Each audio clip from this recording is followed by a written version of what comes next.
Ya, selamat siang. Nama saya Muhammad Rifki Hermawan. NIM saya 20016075563. Dan sekarang kita akan membahas tentang Dijkstra algorithm, ya, yang fungsinya itu untuk mencari jalur terpendek dari sebuah graf. Nah, kita akan mulai langsung. Nah, kita kan di sini punya tabel nih. Bertuliskan dari A menuju H sampai menuju H. Nah, berarti kita akan mulai masalah ini, memecahkan masalah dari graf ini melalui titik A. Nah, kita langsung aja ketik ini. Jalur A. Oh,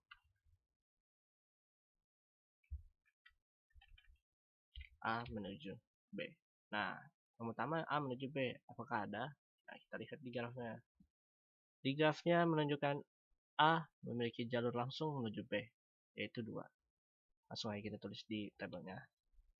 Yaitu value-nya pertama, lalu ditambah menuju atau vektor awal mula jalur ini berjalan. Nah, jadi 2A. Karena jalur ini mulai berawal dari A. Oke, dan kita langsung aja ini. Selanjutnya kita lihat lagi, apakah A bisa ke C? Nah, jawabannya tidak ada, karena tidak ada jalur langsung menuju C. Maka kita tinggal mengisi infinity. Oke, nah, dan selanjutnya kita lihat apakah ada jalur A ke D. Nah, tentu di grafiknya ada, yaitu 8. Langsung kita hapus saja 8 dari A. Nah, oke, dan selanjutnya itu yaitu E. Apakah ada dari A menuju E? Nah, di gambarnya tidak ada.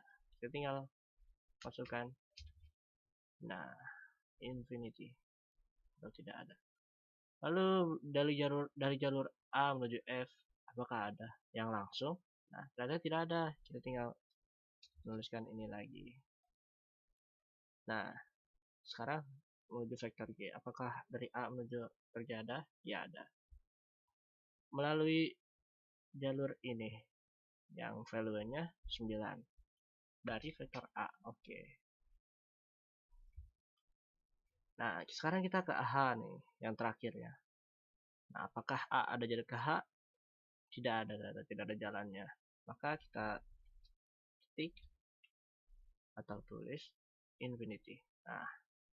Nah, sekarang kita bisa lihat nih jadinya nih, apa aja yang paling kecil di mana. Nah, tentunya di B ini, di vektor B, jalur menuju vektor B dari A ini paling kecil. Nah, lalu kita tinggal turunkan aja ke bawah. Seperti ini. Jadi kita bermulai dari vektor B sekarang. Dan jangan lupa untuk mengkotakin. Nah, memberi tanda pada vektor B ini agar kita tidak perlu mencari lagi. Nah, berarti kita memulainya dari vektor B. Oke. Dan sekarang kita akan mencari lagi jalur dari vektor B menuju C. Apakah ada yang langsung? Nah, ternyata tidak ada. Maka kita turunkan lagi sama seperti yang atasnya. Masih, karena belum ada data sama sekali. Jadi kita tidak bisa langsung menurunkan data seperti yang B saja. Nah, sekarang kita lihat lagi, apakah ada dari B menuju D langsung? Tentunya tidak ada. Nah, langsung kalau begitu langsung saja kita turunkan dari A, dari D-nya 8A, karena masih hanya dapat dari A saja. Oke, dan yang selanjutnya kita cek apakah B bisa menuju ke E. Nah, E memiliki jalur ke B, namun B tidak memiliki jalur ke E. Maka kita isi dengan infinity atau tidak ada. Nah, kemudian kita lihat lagi, kita cek lagi B menuju jalur F ada apa tidak. Nah, ternyata ada 1. Oke, langsung saya ketik itu 1 ditambah 2. Karena kita tujuannya Dijkstra ini untuk mencari jalur terpendek, maka kita harus mencari dari A sampai H sampai ujungnya dengan dijumlahkan. Jadi kan tadi A ke B itu 2, sementara B ke F itu 1. Jadi 1 1 dari B, 2 dari A, kita tambahkan saja. Jadi hasilnya 3B. Nah, jalur tadi ini ditambah oleh jalur yang kita lalui dari A. Jadi 2 tambah 1. Jadi ya, jadi 3B. Karena kita 3 ini memulai dari B juga, maka kita tulis 3B. Nah, lalu sekarang kita menuju ke G. Apakah ada dari B ke G? Oh, tentunya tidak ada. Maka kita turunkan saja langsung 9A. Nah, apakah B bisa ke H? Oh, tidak bisa, karena tidak ada. Lalu kita tinggal turunkan lagi value-nya. Nah, sekarang kita lihat lagi nih, yang di luar kotak ini, yang paling kecil yang mana. Nah, karena adanya 3B, nah maka kita dari vektor F, kita turunkan lagi aja 3B. Nah, tapi jangan lupa dikotakin lagi. Nah, kita kotakin. Nah, berarti kita, karena vektor paling kecil atau jalur paling kecil sekarang yang sudah kita dapatkan ini, yaitu dari vektor F, maka kita akan mulai dari vektor F.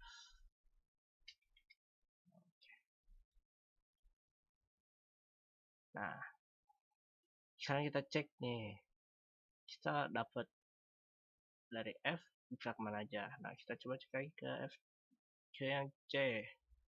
Kita selanjutnya, kita vektor selanjutnya, kita cek F, C sama dengan 1 ada. Nah, maka kita, karena 1 pasti tentunya lebih baik daripada tidak ada data, makanya kita langsung saya ketik 1F. Nah, oke, dan sekarang kita cari lagi, apakah ada lagi, apakah F bisa ketemu D dalam jalur langsung? Tentunya bisa, dengan mendapatkan 4. Tentu 4 lebih baik daripada, oh maaf sebenarnya sebelumnya, F ke C 1 itu value-nya 1, tapi ditambah oleh vektor sebelumnya, maka jadinya 4F. Nah, tapi ini masih lebih baik daripada jalur C yang tidak ada datanya. Nah, sekarang kita coba ke F, dan F vektor D ada dengan value-nya 4. Dan apakah 4 ditambah 7 masih lebih baik daripada 8A ini? Tentunya iya, karena 4 tambah 3 sama dengan 7, yaitu 7F. 7F tentu lebih baik daripada 8, 7 ya. Jadi kita pakainya ya 7F. Oke. Dan untuk selanjutnya F ke E. Apakah ada jalur langsungnya? Tidak ada. Karena kita harus memilih jalur yang memiliki jalur langsung ke vektor tersebut. Maka kita tetap tulis tidak ada atau infinity. Nah, sekarang kita F ke G. Apakah ada jalurnya? Tidak ada. Maka kita turunkan saja value dari G tersebut dari 9A. Oke. Sekarang apakah ada langsung ke H dari F? Tidak ada. Hari kita harus melewati C dulu untuk bisa mencapai H. Maka kita ketik lagi infinity atau tidak ada. Nah, sekarang di luar kotak yang paling rendah yaitu hanya 4F atau di vektor C saja. Jadi sekarang kita turunkan 4F dari C ini. Nah, berarti kita kotakin dulu agar tidak usah mencarinya lagi. Nah, agar 4F tidak kemana-mana maksud saya. Nah, dan selanjutnya kita berarti memulai carinya melalui vektor C. Nah, sekarang kita tulis di sini vektor C.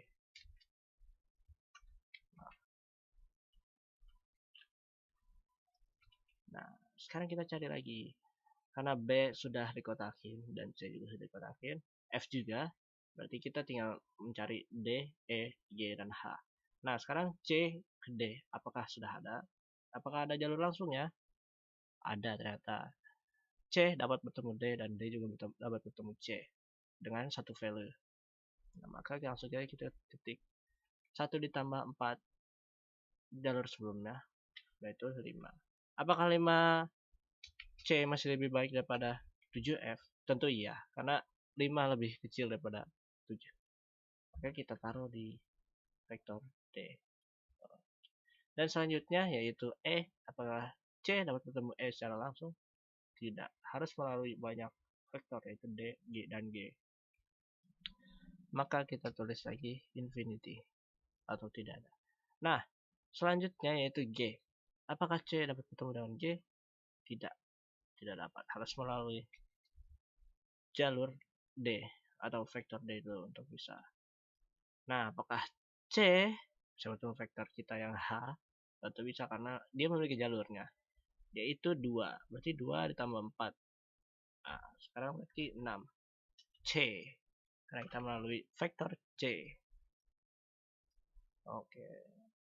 Akhirnya nih, H dapat value-nya juga karena hanya di graf ini hanya C yang dapat mengakses vektor H. Nah, tapi sekarang kita lihat nih apa value terendah dari data yang kita punya selain di dalam box itu apa nih? Berarti 5C ya dari vektor D.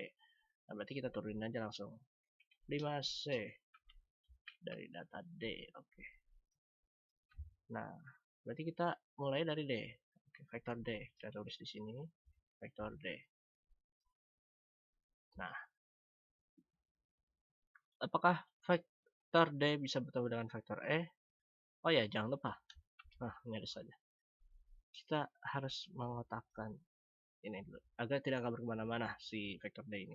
Nah, selanjutnya kita cek apakah D bisa bertemu dengan E, vektor E dari secara langsung. Oh, tidak bisa data karena kita harus melewati G dulu untuk bisa mencapai E. Lagi pula dari E tersebut ini tidak memiliki jalur yang menuju ke dirinya sendiri. Dia hanya memiliki jalur menuju ke vektor yang lain seperti ini. Dia hanya memiliki jalur ke vektor G dan vektor B. Maka tetap saja kita berikan nilai infinity. Dan untuk ke G-nya karena G tidak ada ini, maka maaf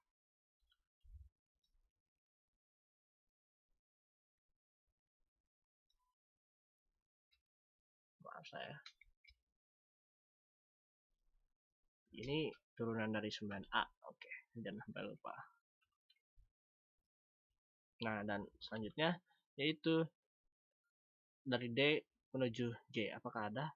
Tentu ada dengan 2 value. Dan apakah 2 ditambah 5 sama dengan lebih rendah daripada 9?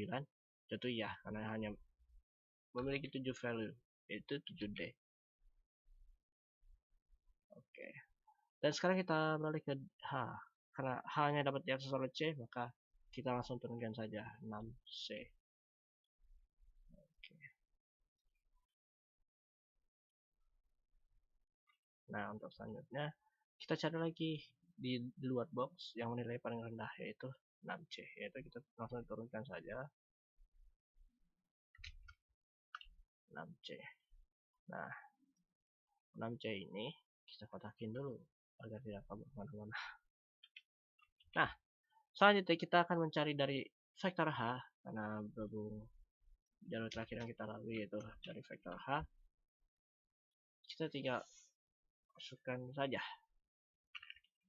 Berhubung vektor H ini hanya memiliki jalur dari arah C menuju H dan tidak memiliki jalur kemana ke lain-lain lagi, maka cukup kita turunkan saja data-data yang lain seperti misalnya E dan 7D.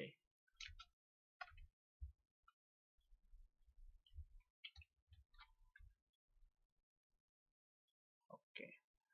Nah, sekarang kita lanjut dari berarti kita hanya memiliki satu value yang ada yang available sekarang yaitu G, itu 7D.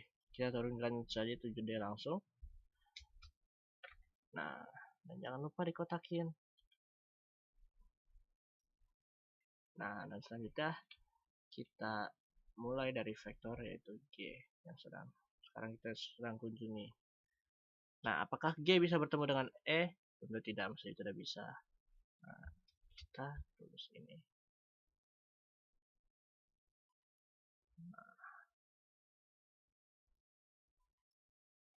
Nah, kita lihat lagi apakah di grafnya G memiliki jalur menuju ke yang lain.